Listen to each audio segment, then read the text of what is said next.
ఎన్నో ఏళ్లు ఉద్యోగ బాధ్యతలు నిర్వర్తించి పదవీ విరమణ పొందాక ప్రశాంతమైన జీవితం గడపాలని చాలా మంది కోరుకుంటారు.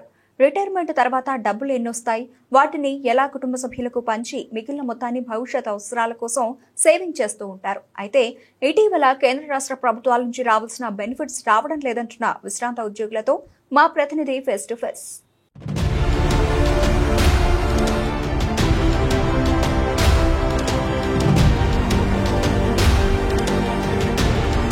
ప్రభుత్వ శాఖలలో కొలువు చేసి రిటైర్మెంట్ అయిన ఉద్యోగస్తులు కూడా తీవ్ర మనోవేదనకు గురవుతున్నారు. వారికి సంబంధించిన బెనిఫిట్స్ గత కొన్ని సంవత్సరాల నుండి రాని నేపథ్యంలో కూడా ఇటు కుటుంబాన్ని పోషించలేక ఇటు ఈఎంఐలు కట్టలేక కూడా తమ ఆవేదన అయితే వ్యక్తం చేస్తున్నారు. ప్రస్తుతం మాతో పాటు మాట్లాడేందుకు కూడా ఇటు వరంగల్ జిల్లాకు సంబంధించిన కొంతమంది రిటైర్మెంట్ సంబంధించిన ఉద్యోగులు మనతో ఉన్నారు. వాళ్ళకి సంబంధించిన బెనిఫిట్స్ వస్తున్నాయా లేదా, ఎప్పటి నుంచి బెనిఫిట్స్ రావడం లేదు, వాళ్ళు పడుతున్నటువంటి ఇబ్బందులు ఏందో వారితో మాట్లాడే ప్రయత్నం చేద్దాం. సార్ చెప్పండి, ముఖ్యంగా చాలామంది కూడా వరంగల్ జిల్లా వ్యాప్తంగా కాకుండా తెలంగాణ రాష్ట్ర వ్యాప్తంగా కూడా నెలకు 800 మంది ఉద్యోగులు రిటైర్మెంట్ అవుతున్న పరిస్థితి ఉంది. కానీ ఇప్పటివరకు కూడా రిటైర్మెంట్ అయిన వాళ్ళకు బెనిఫిట్స్ అందించిన పరిస్థితి లేదు. అసలు ఎలాంటి ఇబ్బందులకు గురవుతున్నారు, ఎట్లా చెప్పండి.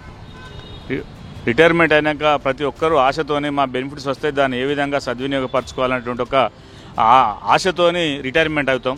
ఆ రిటైర్మెంట్ అయినాక ఇక నెలకు వస్తాయో 15 రోజులకు వస్తున్న బెనిఫిట్స్ నేను రిటైర్ అయ్యి 9 నెలలు అయినా కూడా ఇంతవరకు రాకపోవడం వల్ల ఈఎంఐలు కట్టలేని పరిస్థితి. ఈఎంఐ కట్టాలంటే ఎప్పటికీ బ్యాక్లాగ్ అంటే అది సిబిల్ స్కోర్ కూడా పడిపోయి ఇక మళ్ళీ ఏం చేయలేని పరిస్థితి గోచరిస్తుంది. కనీసం 9 నెలలు అయినా కూడా ఇప్పటికి కూడా ఏ రోజు వస్తాయి అనేటువంటి కూడా ఆశ లేకుండా జీవిస్తున్నాం.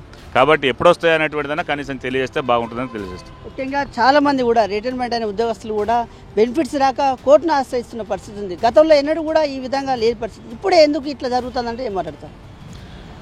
అదేవిధంగా ఇదొక కోర్టు అంటే ప్రభుత్వాన్ని ఏదన్నా కనీసం కోర్టు ద్వారానైనా వస్తే ప్రభుత్వం ఇస్తుందనేటువంటి ఆశతో చాలా మంది పోయిన్లు.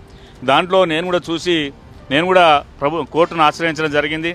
కోర్టు ద్వారా మార్చి 3 నాడు ఆర్డర్ ఇవ్వడం జరిగింది 10 వారాల్లో ఇవ్వమని.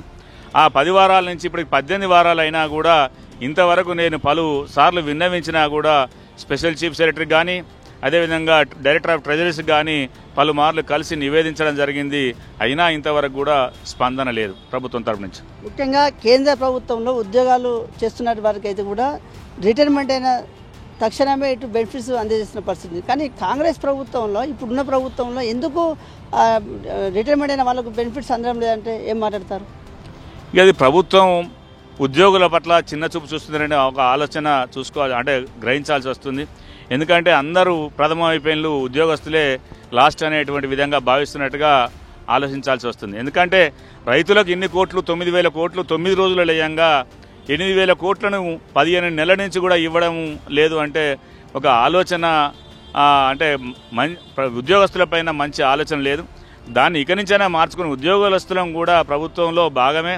రిటైర్మెంట్ అయినాక కూడా మేము కూడా తెలంగాణ భారతదేశ పౌరులమే, మా పట్ల కనికరం చూపాలని నేను కోరుకుంటున్నాను. ముఖ్యంగా మీరు చెప్పండి, కొన్ని సంవత్సరాలుగా మీ సేవలు అందించారు, ఇప్పుడు రిటైర్మెంట్ అయినప్పటికీ కూడా మీకు బెనిఫిట్స్ అందడం లేదు. ఇటు మీ పిల్లల భవిష్యత్తుకు సంబంధించి కావచ్చు, పెళ్లిళ్ళకు సంబంధించి కావచ్చు, ఎలాంటి ఇబ్బందులు ఎదుర్కొంటున్నారు? ముఖ్యంగా బ్యాంకు నుంచి తీసుకున్నటువంటి ఇంటి రుణం చెల్లించలేక చాలా ఇబ్బందులను ఎదుర్కోవడం జరుగుతున్నది.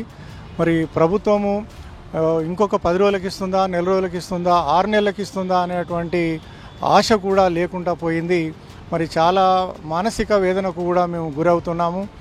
ప్రభుత్వము పరిశీలించి సానుభూతితోటి ఆలోచించి మాకు వచ్చేటువంటి పెన్షనరీ బెనిఫిట్స్ను ఏమాత్రం ఆలస్యం చేయకుండా అతి త్వరగా విడుదల చేసినట్టయితే మేము ప్రశాంతంగా మా ఉద్యోగ విరమణ జీవితాన్ని గడపడానికి అవకాశం ఉంటుందని నేను ప్రభుత్వాన్ని కోరుతున్నాను. మొత్తంగా 8,000 కోట్లు సంబంధించి కూడా బెనిఫిట్స్ వచ్చేటి కూడా 8,000 కోట్లు అక్కడ ఆగిపోయిన పరిస్థితి ఉంది. ఎట్లా ప్రభుత్వాన్ని ముఖ్యంగా ఏం డిమాండ్ చేస్తున్నారు మీరు? అయితే ఉద్యోగులు కానీ లేకుంటే పదవి విరమణ చెందినటువంటి ఉద్యోగులు కానీ ప్రభుత్వంలో భాగమే కాబట్టి ఏ విధంగానైతే మీరు సంక్షేమ కార్యక్రమాలను అమలు చేస్తున్నారో అదే మాదిరిగా ఉద్యోగుల పట్ల కూడా సానుభూతితోటి వ్యవహరించి మరి ఉద్యోగులకు రావాల్సినటువంటిది పదవి విరమణ పొందినటువంటి ఉద్యోగులకు సంబంధించిన పెన్షనరీ బెనిఫిట్స్ను కూడా అతి త్వరగా విడుదల చేయాల్సిందిగా నేను కోరుతున్నాను.